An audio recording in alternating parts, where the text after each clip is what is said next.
We thought it was important to share sort of the current status of the center in these four areas: the finances, the buildings, the programs, and the leadership. Remembering that many hearts and spirits have combined over the years to make the center what it was and what it is, and to help us live, according to our mission.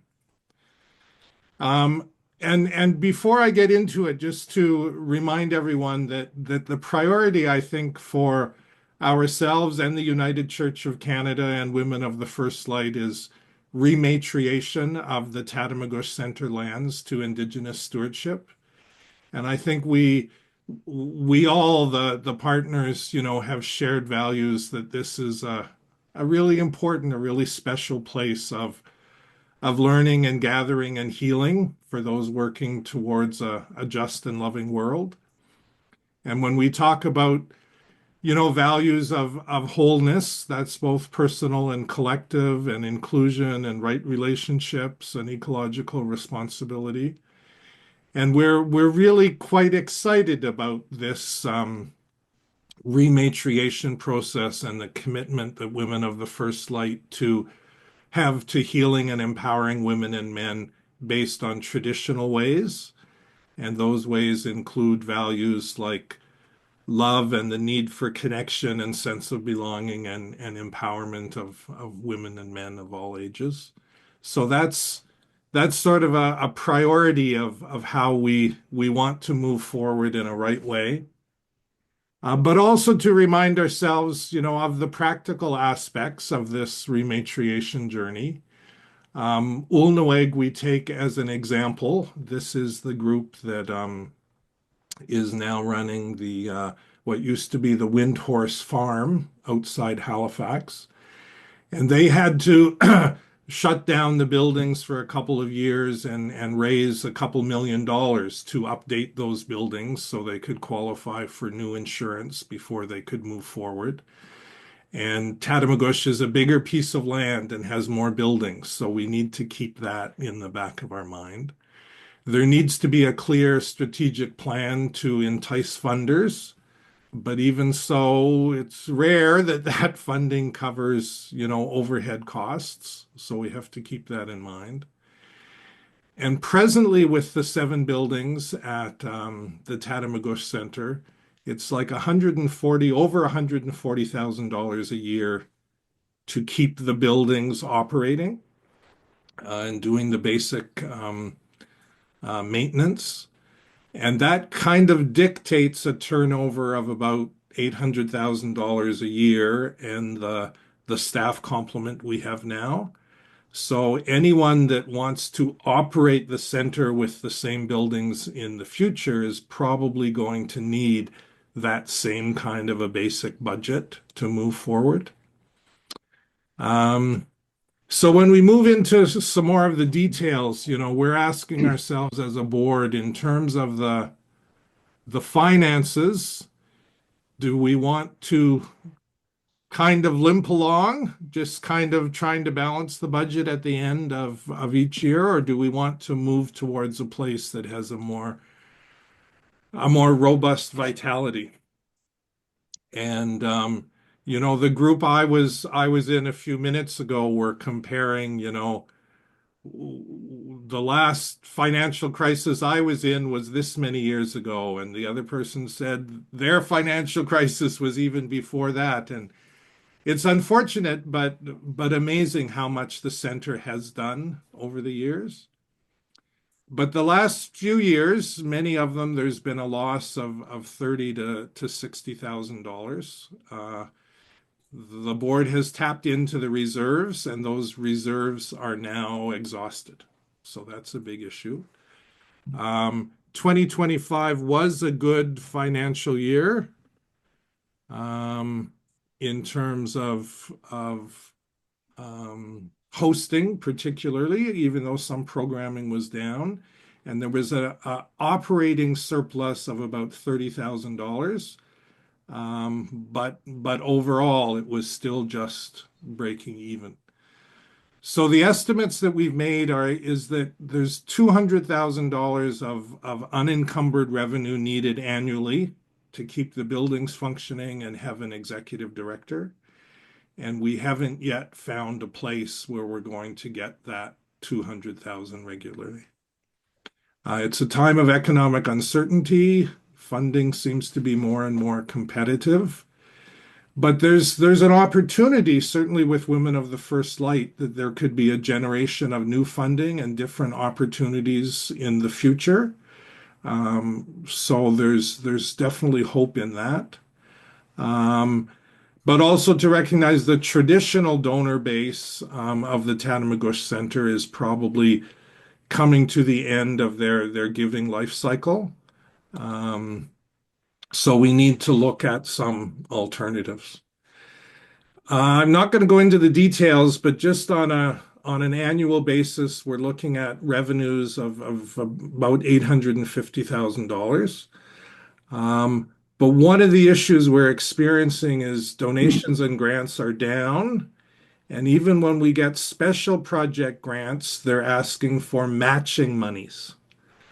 And that's a difficult thing because if you don't have this $95,000 to match, you can't really go ahead and proceed with the special projects you had in mind. So that's become a big issue.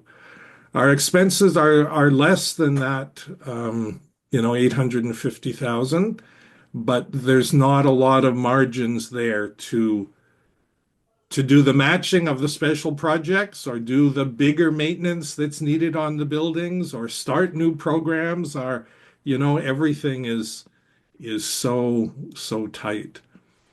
This particular year, there's some money in the bank and some money coming in, but there's also those unspent program funds. So they're kind of a liability at the end of the year right now, and we're looking at difficulties to operate. We have developed a budget for the next 3 months. We've had some revenues come in. We have two staff on part-time, but the annual audit is due, which is $20,000, and there's some other admin expenses, and just keeping the buildings going are about $7,000 a month. So we're operational, but there are financial difficulties. So one of the things we need to consider. The other big one is the buildings. We really have to think about the buildings. Are they assets or are they becoming liabilities? Because they're all getting a little bit older. And the big thing that really has precipitated some of this crisis or moment of danger and opportunity that we're in is that the kitchen at the center, you can see in the background of this picture here, is no longer functional. A fire inspector was in, said the range hood over the grill and the stove, the burners, is not up to code. And to put a new one in with all the duct work and moving wiring and pipes, et cetera, would be $80,000 to $100,000, which we don't have. At the same time, the walk-in fridge, the commercial fridge, a little fridge we had out in the dining room, are constantly in need of repairs and replacement. And the kitchen has been shut down. And we're asking ourselves, is it possible to try to raise, the money to get the kitchen working when we're not sure about the future of Stuart Hall, of the whole building and the whole land? So that's a big question. When we think of Stuart Hall itself, it's a 70-year-old building. It's been estimated it needs 2.5 million if you had to replace it, but probably 1.5 to retrofit it to keep it operating, at an energy efficient level into the future. Just for repiping the building for water and the hot water rads is estimated at 300,000. Removing asbestos is 50,000. That range hood and kitchen repairs are, 150, etc. And it's very expensive to heat the place, and it gets really hot in the summer. So those heating costs are a big issue. Um, so we're asking, do we just keep it at a minimum level for the next 3 years? Do we try to find the energy and the direction for a big fundraising campaign to get the 1.5 million? A lot has already been done to Stewart Hall. People that have seen the sanctuary in the last couple of years, that was a $200,000 renovation. Um, or do we have to ask ourselves, has it done a really good job for 70 years and should be celebrated and sunset in some way? Um, so that's Stewart Hall. Turning to the accommodations, Creighton House is the motel units. There's some rotting beams and some black mold. One of the 5 units has been shut down because of mold, we think mold mildew related issues. The front deck has some issues. Outdoor power needs to be replaced. There's big questions about the future of Creighton House. Stevens House, I was just in yesterday. It's such a beautiful building, but the foundation is sinking. We need a quote for new beams and jack posts. It's expensive to heat. Could it be a long-term rental? Could small groups still use it? Could it be sold, the building itself, and moved to somewhere else where someone has the resources to keep it up? And Campbell House is even an older building.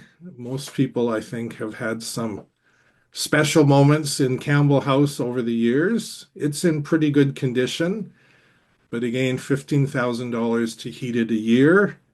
Um, there's a lounge where small groups could meet. Maybe it could be a mini center on its own, and we need to do an assessment of those costs. Or maybe in the short term, it could be an Airbnb or a rental if we had people that could keep up the maintenance. Because like old buildings, there's regular maintenance that needs to be done all the time.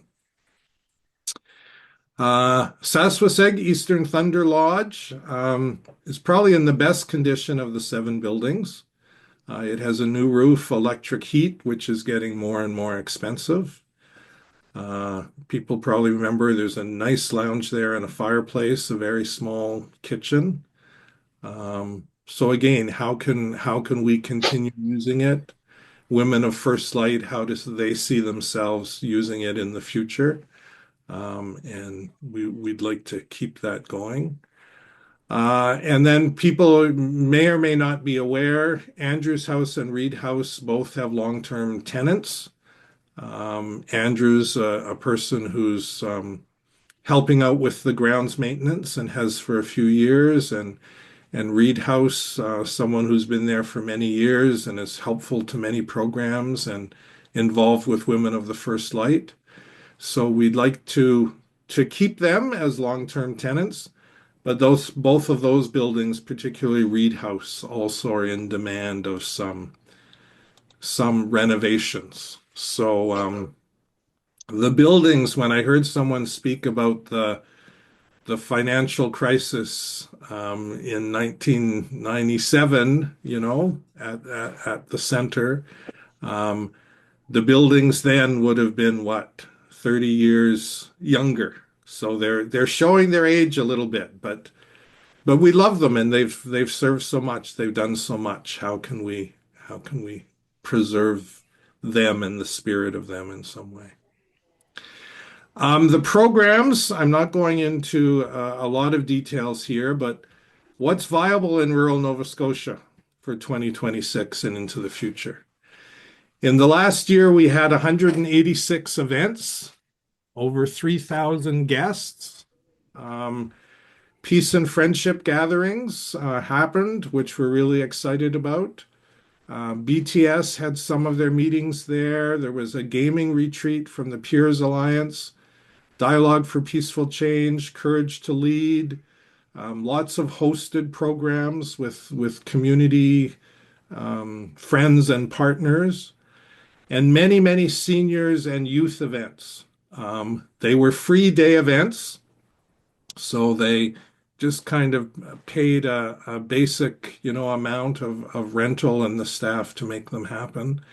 But there was lots of community programs and hosted things going on. Um, but still question marks about is that enough to do all that's needed to run the center without a whole bunch of grant money coming in that's not asking for a lot of matching funds. Um, when we think of the center program just in the past year, and these are, if we could keep these numbers confidential because they're not finalized yet, but we wanted to be transparent. Um, Program revenues, we estimated we might bring in 85,000 this year. We only realized 27, so that was a loss. On the other hand, on the hosting, we budgeted to bring in 207 and we brought in 230. So there's some benefit for just hosting and having events with other groups there. Um, Rentals, partner admin fees, that's pretty standard, but um, the the programming is not bringing in as much money as we hoped it would at this time. That's been different in other years. Center programming, if we look at 2020 to 2023, those 4 years, registration and tuitions in 3 of those 4 years brought in more money than they had expenses. And estimates have been made if we could have 20 weekend programs with 20 participants each, it doesn't have to be 50, just with 20 participants each, we could realize $5,000 of, of, of income over the expenses, and that would give us $100,000 a year. So that's sort of been the best the center has done in programming in recent years, and that's good. Is it enough to keep the center operating if there was also a robust hosting program and grants coming in, et cetera, et cetera? There's some of the questions we're asking. In terms of leadership, and I'm just checking my time here, so I'll move through this quickly.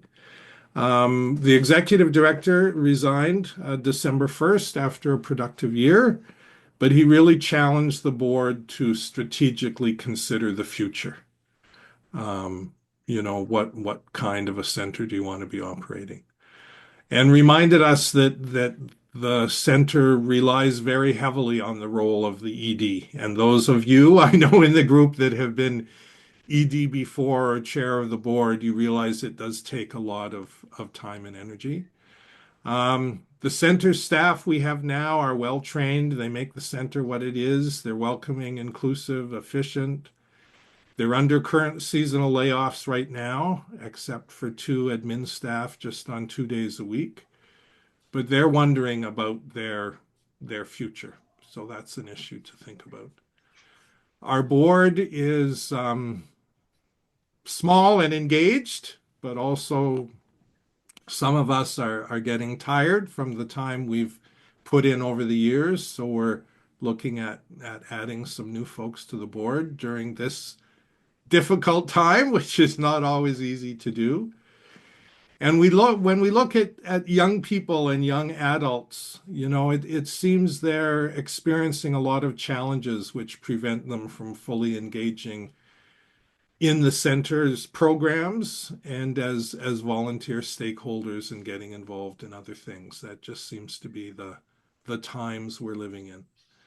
So there's lots of possibilities, but it is a very challenging time for transition. And our partners, United Church of Canada and Women of First Light, also acknowledge it's a difficult time, both with what they're doing externally and internally. So those are some of the challenges. As I started with, we are committed to the rematriation journey ahead. MOU has been signed with the land as one of the partners, and we want to honor that. Rematriate the land as a healing place, I think, for everyone is important to us. And we're very hopeful that whatever programming could, would, or should evolve will be under Women of First Light leadership. But in the shorter term of transition, there's many paths possible, and we're aware of the challenges. We have to ask, are the buildings an asset or a liability? Are they insurable? Is there financial viability um, right now and in the next 3 years and into the future? And what's our strategy for transition, our strategy for maintaining right relationships as we move forward as the Tatamagouche Center community of communities with Women of First Light and the United Church of Canada. So that's kind of the status of where we are, and we're having these conversations to hear from you. So I better start right here, right now. Um, but we'd love to hear, what do you think is most important for the board to consider? What options do you think of for next steps?